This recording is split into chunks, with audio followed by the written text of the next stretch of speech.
Thanks for watching News Echoes on World Affairs. My name is Shegun Johnson. I want to ask you a serious question. Have we entered the Third World War without knowing it? We shall be looking at this with the new tanks being supplied to Ukraine. But first of all, in faraway Milan is Mark the analyst. Massive Mark, you're welcome to this program. Good morning, Dr. Shegun. Good morning, viewers around the world. It's good to be back again. We're here to look into issues. And in Lagos is Bidi Nana, our in-house political analyst. Bidi, you're welcome to the program. Good morning, Dr. Shegun. Thanks for having me once again. Viewers around the world, good to have you here today. Let's do it like always. Looking beautiful as usual. Thank you for coming to the studio. Today, we want to look whether we have entered the Third World War without actually knowing it. Because if you look at the Second World War, the United States said it was not going to get involved in a European war, and it did not so. Then it started supplying weapons to Britain and later jet fighters, and would not have entered the Second World War were it not for the Pearl Harbor War. Japan just went and delivered some rain, shall I say, rain some bombs on Pearl Harbor, and United States entered the Second World War. The rest is history. A few days ago, the United States decided to give 31 tanks to the Ukrainians. 31, after Germany has given 15 serious, they call them special names, bombarders, and United Kingdom has given 14. Now Germany has given the free hand for those who have bought the bombing tanks, free hand to give it to Ukraine. So Ukraine is having a load of tanks that could fight Russia. Somebody asked the question, why did the United States give 31 tanks? Why the odd number 31? I can answer it for you. 31 is the normal Ukraine tank battalion. They normally use 31 tanks to constitute a tank battalion. So they gave, and then when Germany will gave 15, almost half of a tank battalion. And one American battalion, one American tank cost $400 million. We're talking of billions of dollars here being spent on this war. What's the reaction on the Russian side? They said only one statement: this war has entered a new level. Expect repercussion. Mark in Milan, are we entering the Third World War slowly? Dr. Shegun, yeah, it looks like it. Yes, something strange is happening, Dr. Shegun. Take note that it's a NATO arrangement. NATO has given tanks to Ukraine, and Russians are responding. The Russians are fuming over the tanks. These tanks are heading towards Ukraine. As at yesterday, we saw some of them. And Kremlin is saying they are angry. They are scorning at this. Germany and United States is behind this. They are supplying these powerful, advanced battle tanks, like you call them. I think this is brewing up something that might not be too good. As of this morning, Dr. Shegun, Trump warned Biden and said sending these tanks to Ukraine will set the stage for nuclear war. And he said that Biden and administration should consider what they are trying to do. So you said 30 something, but the information actually from America is they are providing 500 armored vehicles as part of the package to add to what is going on. So we are seeing this, and we hope it doesn't escalate like you just said. Russia is not laughing. As at this morning, Dr. Shegun, I think our counterpart, our fellow panelist from Russia was telling us that it will not be a smooth ride with this. That's Dr. Ibe. Dr. Ibe was telling us something. Dr. Shagun, do you remember some of what he said? Yes, but let me first of all ask BD in Lagos. BD, do you guys realize the world is entering Third World War? Obviously, that is actually what we are entering into. You know, I smile when the National Security Council spokesperson John Campbell said, "Oh, these tanks, they don't pose any threat to Russia. They are only to help Ukraine." Now, my question is this: helping Ukraine for what? You know, these people, they make some statements and they feel that the people they are talking need to read between the lines. It's obvious we have entered because all this while, United States has been diplomatic about it, but this time around, I think they are being bold. They are coming out all out. Do you understand? Coming out, them British, German, all this. They are not. It's not just that NATO has decided to take a bold step towards defending Ukraine. I think that is only what I see. And what that means is that the war is here. Except they do it differently now from nothing Wow. next minute. Okay, thank you very much. What Godwin Ebe, Dr. Ebe said from Moscow was that we should look at it from the Russian point of view, that the Russians have said that the war against NATO has been escalated and they are equal to the task. And when Russia says something, Russia is strong enough to back it up. So Russians are saying, yes, we're going to back this one up. If this is the way the West want to go, we're going to back it up.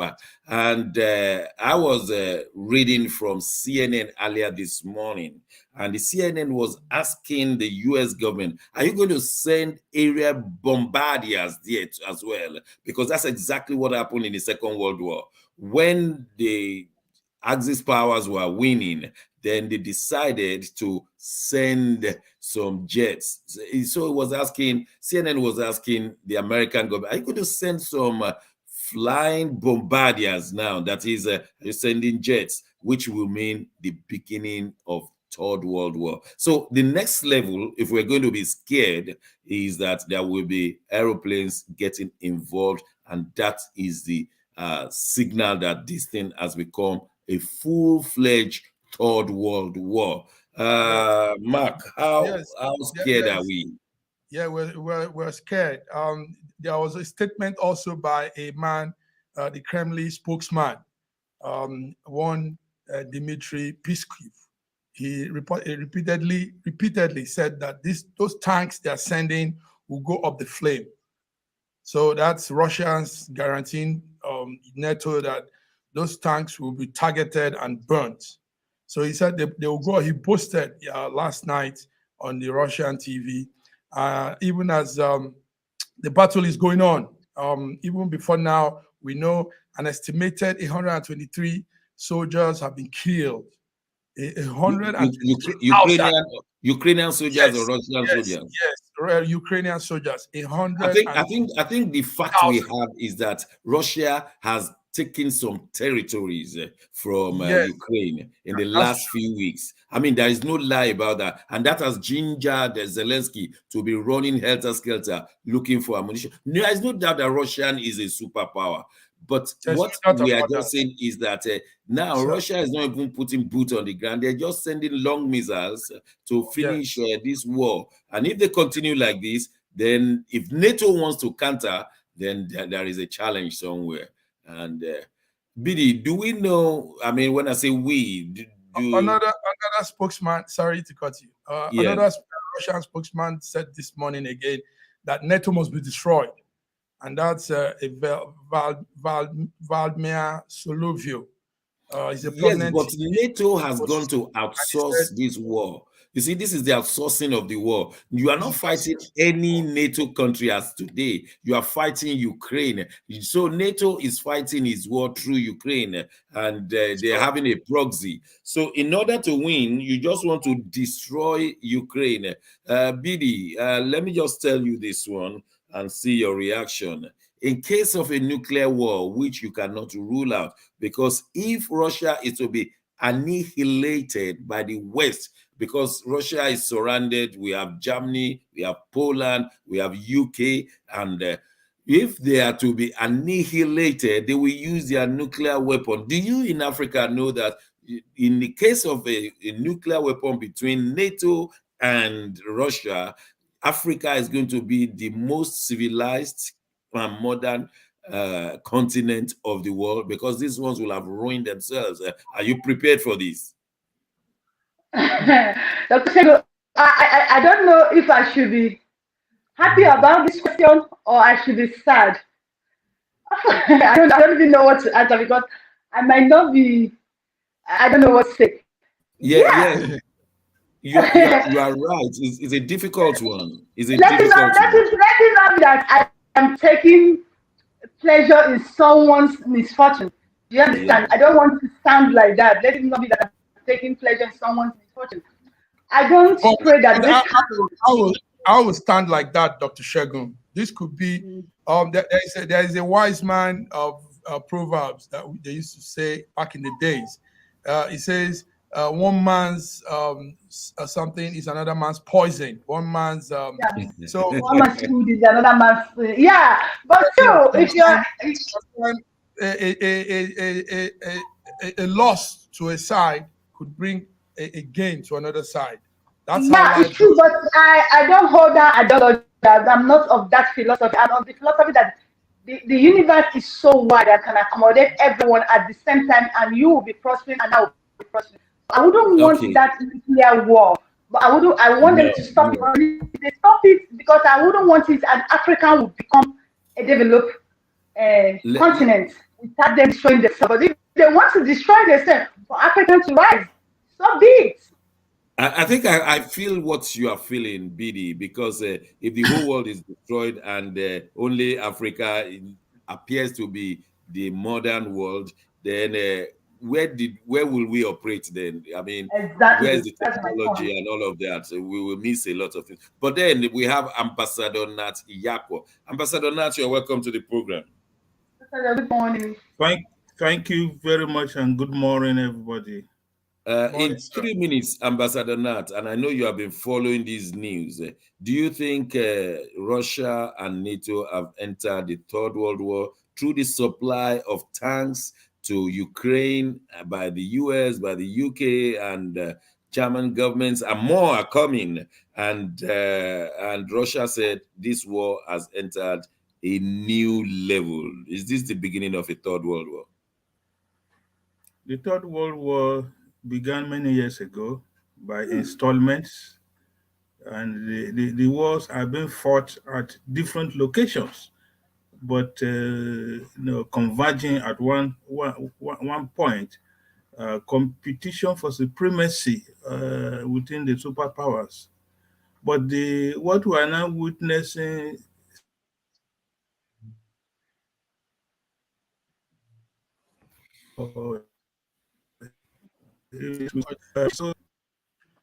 yes, what we are witnessing. Canada, what we are witnessing. Russia says us have come directly to the war. They want more than a proxy war now. Okay. The war is between NATO countries and Russia, and Russia is responding to that particular one factor of supplying tanks, cholera, and all whatnot to Ukraine. Its battle line has been drawn, and the West thinks the tanks will be a game changer, but it's just going to drag on this war. We don't know when it will end now. Nobody knows. Wow. I have to thank you, Ambassador Nat. You have thrown another dimension. This war has started before now. So it's just, you said it's an instrumental third world war where we are taking that home. And it's true. It's been in different places, Afghanistan and the rest. Let me use the opportunity to welcome Dr. Osita Anyameka from the State Power in Abuja. Thank you, Dr. Shegun. Glad to be here, guys.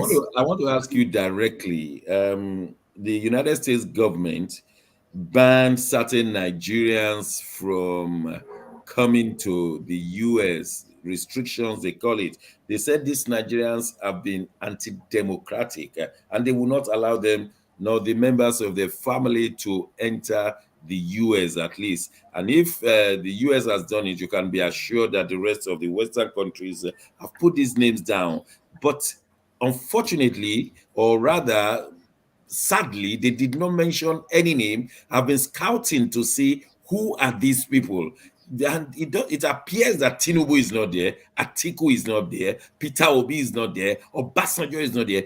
Who have fed them with these names? And why can't we snoop and get some of these names, Doctor?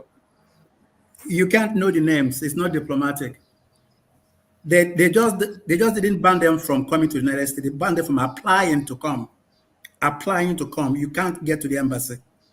So their names are listed. Yes, their names are listed at the point of entry. If you want to know their names, go there. The issue is that there are names that are there that you don't even know.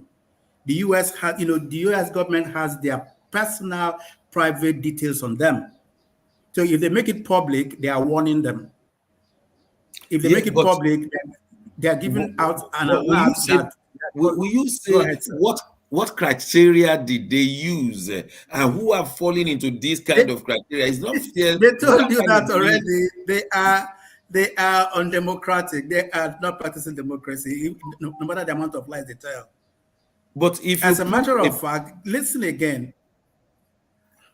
Go ahead.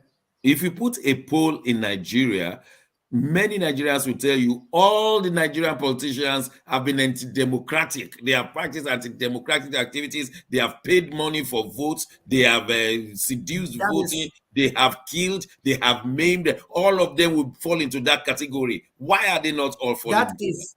That is very clear, and that is very correct. But let me also talk about this. The U.S. government has labeled Buhari as model of democracy. They are working with Buhari as a model. Please, just let me lie, as a model supplied by the office of the president. That is the model. Okay. The U.S. government does not. They don't live with us. It's only the embassy that is here, and the embassy works with the government in power, with the regime that is the administrator of the government for now. So what they are doing now is that they are taking details, they are taking intel from the office of the presidency and matching it with theirs, because most of these people have committed crimes in the US too. Most of our Nigerian politicians are criminals in their lists. So they are matching everything to see that the man who is model of democracy, if you see, listen to the language of Buhari these days, just listen to his language. Everything he says, everywhere, he's adopting his policies. The man who is running for APC does not even talk to him anymore, because he thinks that the president is not supporting him. The president cannot be seen by the US as supporting a man who already has a drug case in the US, albeit silenced for now. So what we are looking at is a Nigeria that is thoroughly being examined by all types of intel. And this list is there on their desks. They are working with it. And for any port of entry, even if you find your way to getting a visa, there is no port of entry that will let you in, not even land from Canada.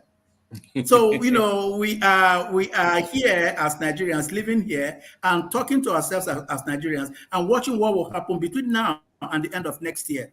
Because even if after we win elections, the month after May 29 is still active as 2023 year, because anything could happen. Yes, Mark, we saw a video that went viral, and Buhari was saying that everyone should vote for the people they believe they should vote for, but we are not going to change the naira currency expiry date. And people, and he said clearly, some people are going to stash the old currency so as to buy votes. And it was not, I mean, Buhari became a saint, a political saint, a democratic saint from that statement, which gave credit to what Dr. Osita just said right now. When did Buhari become an agent of democratic, saintly institution in Nigeria? No, but let's be open, Dr. Shegun.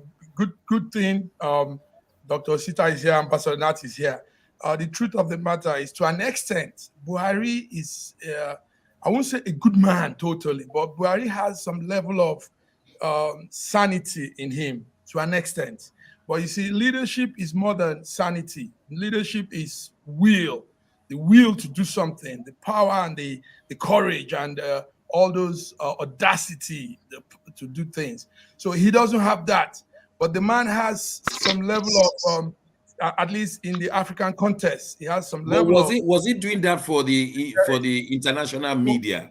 Was he doing that for the international audience when he was saying nobody should steal any vote through backdoor and all of this? Is he doing it for the international media? I don't think so, because this is for him. This is his last point, and this will go down as a legacy for him. So he needs to prove to the bookmakers that he is that Buhari that has left a legacy. So at this point in time, he has to put out something. He has to bring his real self. And there's a quagmire in the country. If things don't go right, the country will blow up. So that was a beautiful thing. You watched the same video. To what extent did you believe Buhari in that video? Did he mean it? And I want you to take into consideration that Tinubu responded to that video in Abeokuta when he was campaigning. He said they have changed the currency because of him. They are sabotaging his campaigning by allowing a queue of people who want to buy petrol and fuel. Do you agree that Buhari is sincere with that video? I might not agree with that video with you. Honestly, I might not. If I have to, maybe probably after election. Now, let me answer Massive Mike. He said Buhari, to some extent, is a sanity man, a nice man, but the willpower. How can you say a man who has been general, who has been once a leader or a president of Federal Republic of Nigeria, don't have the willpower? That part, I disagree to that. He has everything, but I don't know what they're doing. Now, the United States government said their commitment is towards supporting Nigerian aspiration to combat corruption and strengthen democracy. Now, look at it. Buhari here is one man who has never obeyed any court order. Do you understand? The man has never. Are you trying to tell us they don't see or they don't? Most times when they say, so when they come up with all these things, feel like these people don't actually listen or see what is happening in Nigeria. This man has never obeyed any court order. Whatever thing that is happening in Nigeria today, our president said it, because your followers would take after your footsteps. President has never obeyed any court order. That is what you see today. Nobody obeys court order. And how do you tell me that you're fighting corruption? Of course, you're not obeying court order. How would that thing work? And the United States is going to tell us Buhari is what I don't even know how they use it. Is a model for democracy. Which model for democracy? And now it's saying, well, I don't know for that video. I saw it's been trending. And now to tell you that video might not be true. The presidential candidate of their party come out and say that they are sabotaging him. That people should not listen to his party. The party at which he's flying with their tickets, and they should not listen to them. That is interesting. Fly with their ticket, Therefore, so all these things, it's just a makeup. Why, like I said, I won't believe that video until after 25th or 19th of March. But as of now, he has said it. Will he keep to it? going by what Oh. Mike said, that he doesn't have the will. He has said it as a sanity man. With the will, allow him keep to it. That's another thing. Okay, thank you very much. May I say that George Chukwu, our own man, Sir George, just wrote in. He must be attending a very serious conference somewhere. But he has written in to say, we have to remember that Buhari is the last military man who will rule Nigeria. In all the last 7 elections or so, there's always been one military man in the offing contesting. Since the days of Obasanjo up till today, one military man must contest. But Buhari is the last military man who will contest. Whoever is coming in as a president come February 25 is going to be a civilian to the core. If it's Tinubu, Atiku, or Kwakwanso or Obi, is going to be a civilian. No ex-soldier is coming. So George Chukwu is telling us that Buhari is the last military man who will rule Nigeria, and therefore he's leaving a legacy. Ambassador Nat, is this what Buhari is doing, or is it sincere that nobody should buy any vote, and all those money in all the bullion vans we told they made a mistake? The bullion vans made a mistake and stroll into another man's house, and they did not see my own house to stroll into. Only Tinubu's house, they stroll into the place. Do you agree, Ambassador Nat? Well, the issue here, you have to look at history is always having something interesting to tell us. The military in 1999 installed Obasanjo, and since then, the retired generals and the serving generals have been installing presidents and head of state for Nigeria. What the retired generals did, they moved out of PDP, since PDP did not really consider them serious again, and they moved into APC. They have moved from APC and they are now thinking towards the Labour Party. So let us assume, let's create a scenario where Peter Obi wins the elections this year. The body hands over to him. The military are still at the background. The military, they are everywhere. They control the economy, traditional institutions. Dr. Sita. They control okay. Politics. That's my... Okay. While we are trying to get that problem fixed, Dr. Sita, in 30 seconds, will you agree that though Buhari is going to be the last ruling ex-military man, the military will still be at the background? No new president can make a mistake. Who said he's going to be the last military man? It's not possible. Who else is contesting? There are some. What about the future? What about after P2B? There are some colonels and lieutenant colonels who are still there.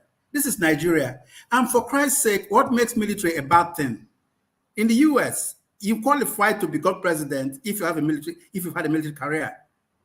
It's something plus for you. It's they're proud of you. Exactly, and they know you defend their integrity. But the problem with the military we have here is that all of them have been involved in a coup or Obasanjo, Buhari. Exactly. Dr. Johnson, that coupist tendency is our fear. That's all. McCain was the general that came into politics and changed things for America. Well, Obasanjo lost out from being the Secretary General of the United Nations. He put himself forward, or Nigeria put him forward, and he lost to an Egyptian who was never a coup plotter. So I think we should just modify the statement between you and Sir George that the last coup plotter that will ever rule Nigeria will be Buhari. Well, on that note, we will go on a short break, but the whole world is talking about the presidential election coming up in Nigeria come February 25. However, there are challenges in the ruling party. Don't go away. You don't want to miss this one. Stay with us.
Welcome back to News Echoes and World Affairs.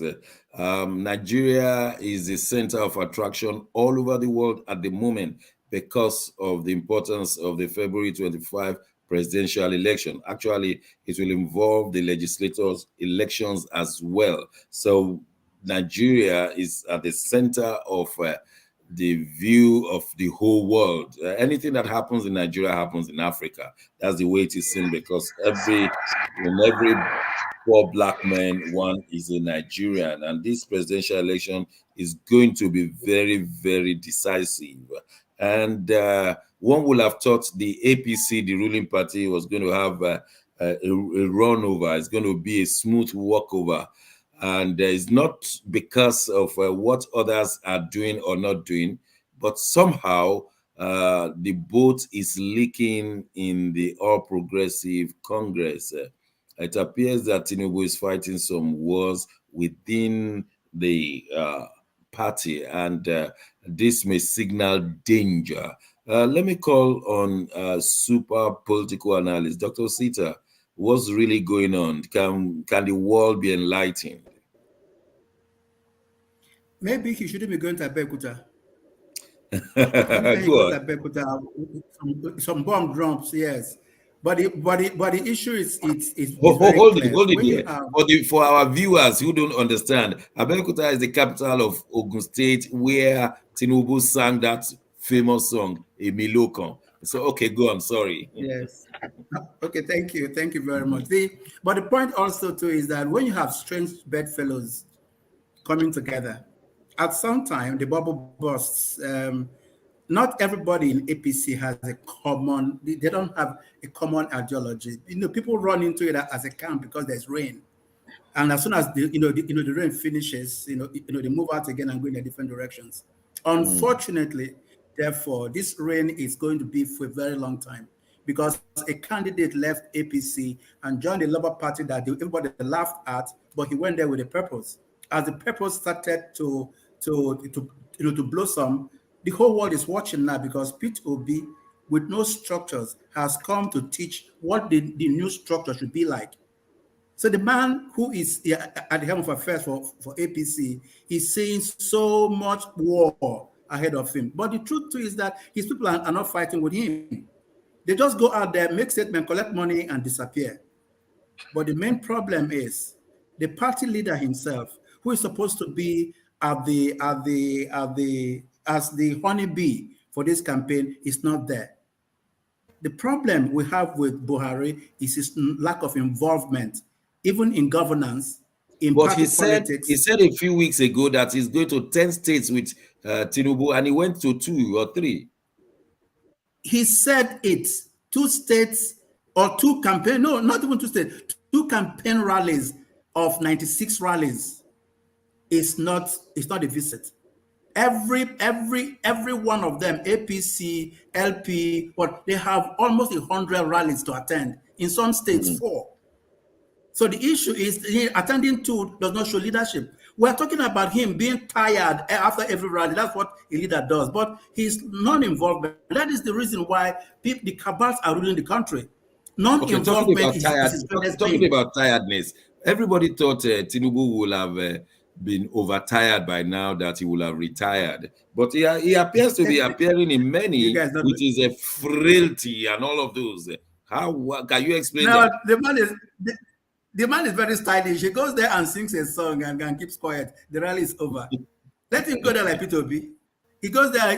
No, honestly. He goes there and they clap for him and he keeps quiet. That is his plan. Yeah. So I will attest to that. He went there with Kwam and they started singing most of the time.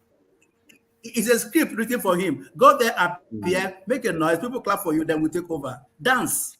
Not just let me get to Lagos. Let me get to Lagos. Bidi, I know you are not from the Yoruba stock, so you may not know this one. Tinubu was at a rally and he said Kwam One should sing a song of raining curses on other political parties. Only Yoruba people will understand that one, and I understood it, and it's all over. And many people were appalled. I don't know whether that message got around in Lagos, where many people speak Yoruba. Unmute yourself. Yes, she's on. Yes, I said. Right, okay. right. Yeah, it's okay. Yeah. I said, of course it is, and people were not happy about it. And and other people did not call it attention because he's not. It's not the first time he's doing it. When before the election, when he was abusing the obedience to that, so it's not a new thing. People are not happy about it. Even Yorubas, fairness to them, the Yoruba speaking people, they are not happy about it. And it's not anything. The thing that is happening in the APC is this.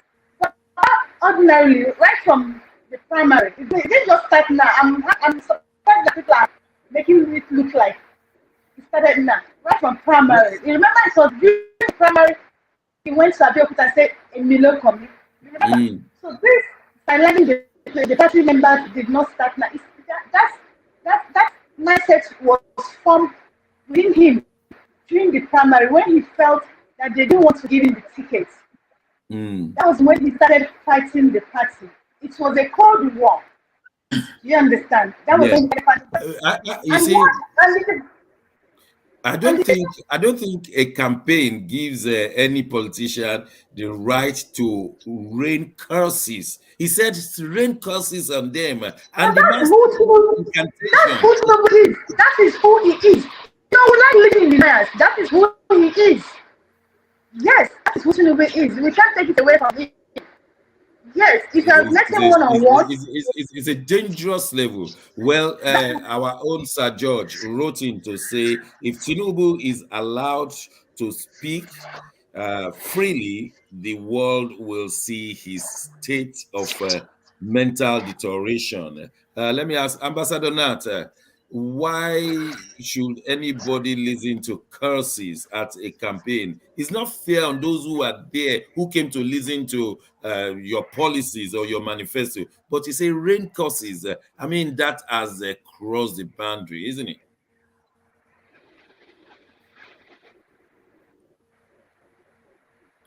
Ambassador Nat. I think it's connectivity. Yes. He's Yes. frozen. What, It's are you hearing me? yes, right now, yes. Oh, yes. Are you hearing me? Yes, we are. You are here? Okay. Okay. You see, the one of the main challenges we have with some of our presidential candidates, they cannot speak in public. They cannot speak sensibly. They cannot make constructive, sentences, even correct one. Not to talk of the language. The issue with Ashwaju is that right from the onset, he's not the candidate of the APC. That is not the person the Correct. We lost him again. presidential candidate, and he forced himself on His money made way for this him. sleeping Tinubu after his first Abeokuta declaration. Well, and people are asking, what is the source of that money? It's, they told Abiola, Umaru Diko told Abiola the thing is not for sale.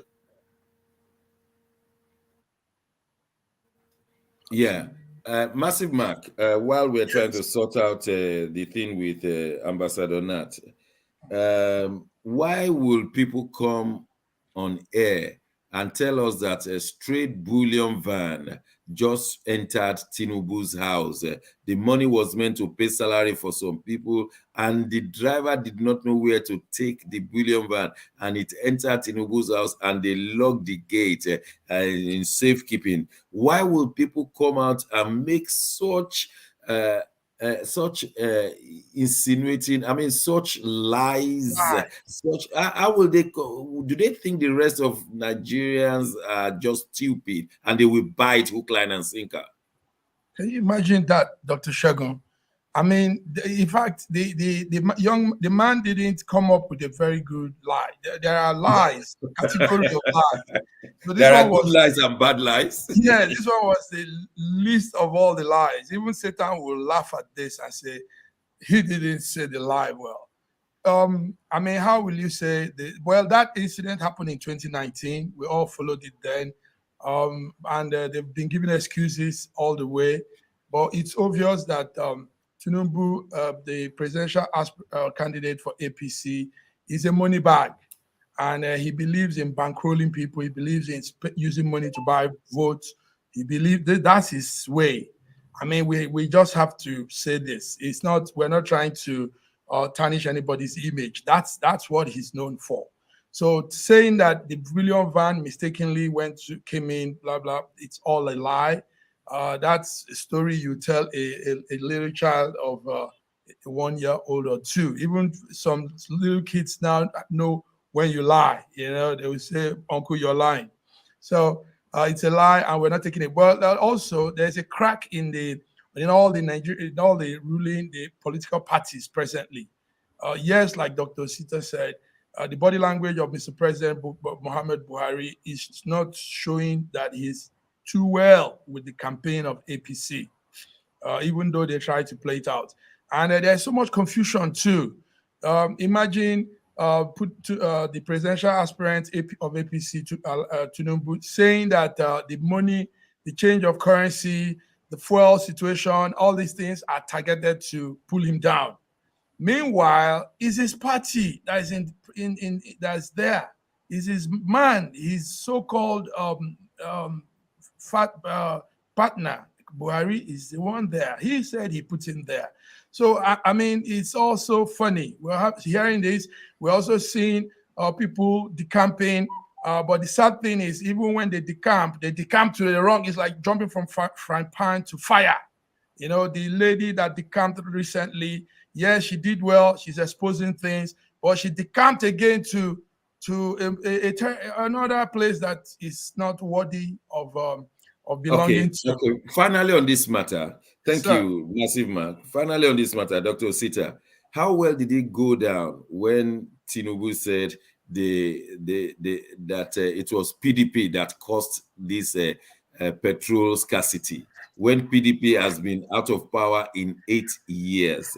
How well did it go down when someone came up from their party and said a bullion van just strayed into another man's house?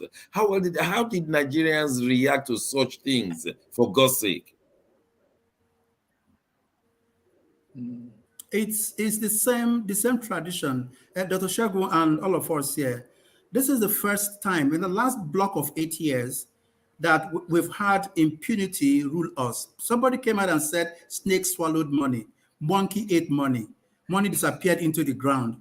Nigeria did nothing about it. Bullion van going to what's it called? The Tinubu side. It's like Maurice Minor driving in front of your house in London. It's just a story. And nobody said anything about it apart from laughter and calling your friend to say, look at these people, they don't lie again. No, we laugh about these things.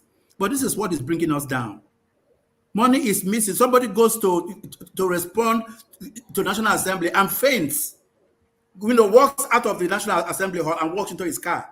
It's only in Nigeria. So the things that they are doing, you see, our hope. You can imagine this campaign without P2B. No, just open your eyes well and say to yourself, how would this country have looked like in the face of the world if only APC, NPP, NNP, or whatever it's called, and NNPP and PDP. Yeah, and NPP and PDP are the ones contested. There will be nothing.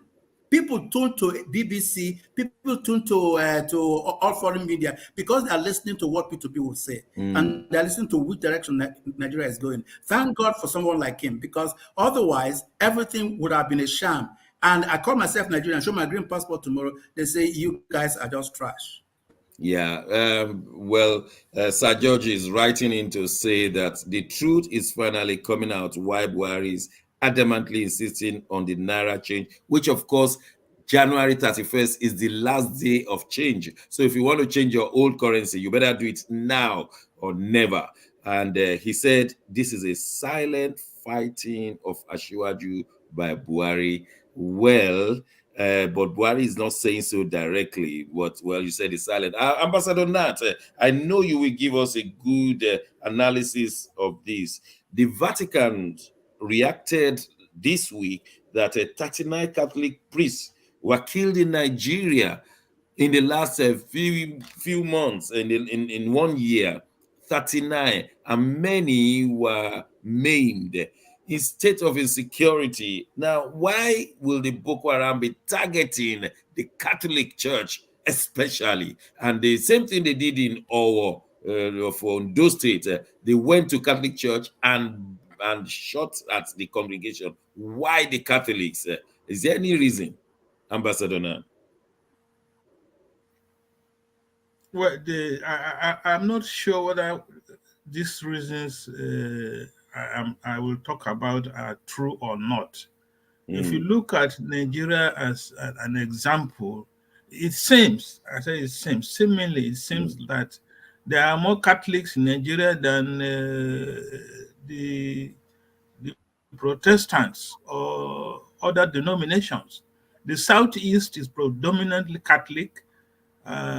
Middle belt, almost predominantly Catholic, and the Catholics have also been known to be very vocal in their statements when it comes to politics.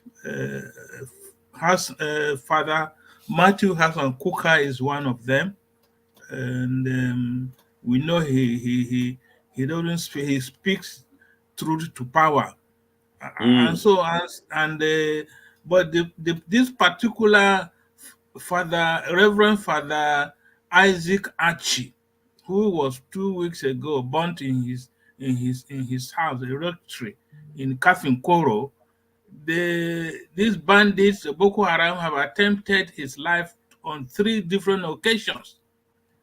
But this time around, to speak the truth to power. Well, thank you very much, because the report says that 145 attacks on Catholic priests were recorded in the year 2022, and not fewer than 39 priests of the Catholic Church were killed in Nigeria by government in 2022, while 30 others were abducted. Don't you think there is something about Catholic? I agree with you. There are very many, maybe the most in Nigeria, maybe, because they've been there for hundreds of years. But they're not giving respect to the Vatican City, who could move against them.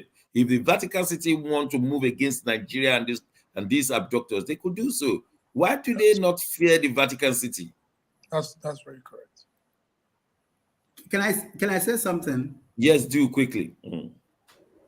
The Catholic Church is the first port of call for Muslims who are converting to Christianity. Okay. That's the answer.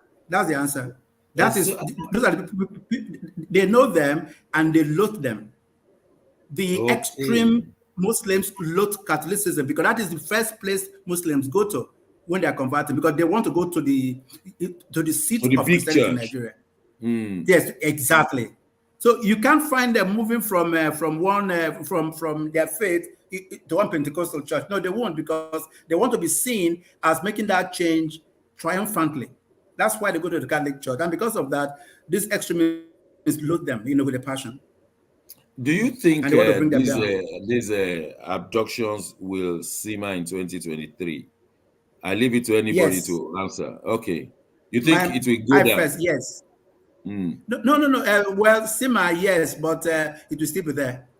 It will still be there, unfortunately. Yes, because at that point, their sponsors would have calmed down, because they would have been defeated. This victory is coming. The we want to coming. say something. We really want to say some good news. Yeah, go on. The thing is this, I don't know, we live in the 9th part of the world. What is happening in Nigeria is there's an attempt to eliminate Christians. Let me start from 2014, when 276 Chibok girls were adopted. Out of 276 Chibok girls were adopted, 95, or let me say 92, they're Christians. 92% of those girls that were adopted were Christians. You are right, yeah. On Catholic priests, they are not killing them. They are telling 39 just on 2022. They've not told us how many numbers we are killed in 2021, 2022. The truth is this: there's a movement to eliminate Christians in Nigeria. But a lot of us are afraid of saying it the way it is. That is just the truth. Now you're asking if it will by 2023. I hope so. But these people who are on this mission are not going back. And people they are targeting are not even ready to defend themselves. Yes. Yeah. But it's an attempt to eliminate Christians in Nigeria. But Bidi, I want to ask you something that I think this is on a positive note. The Nigerian singer Temilade Okpeniyi has again made the country Nigeria proud. She's been nominated for the 2023 Oscars for her contribution as a songwriter on "Lift Me Up." What else do we know? She's making waves. In fact, when I heard that story, I was so joyous. In fact, the girl she's making us proud. And let me tell you, she has it. I'm telling you, she has the skill, she has the talent. The girl, when they say the girl is good, Tem is good. She deserves it. I'm telling you, I'm so proud of her. I'm proud when I had that, when I watched it, I said I'm proud of being in Nigeria. Let's go. We love you. Or do we know any of her songs? That I've watched that film, and so I know what I'm talking about. Dr. Sita, you are smiling. You tell us the groove and the lyrics, if possible. Otherwise, I don't have expert knowledge on that, but just like Bidi said, she makes everybody in my quarters very happy. Everybody's performing in her song.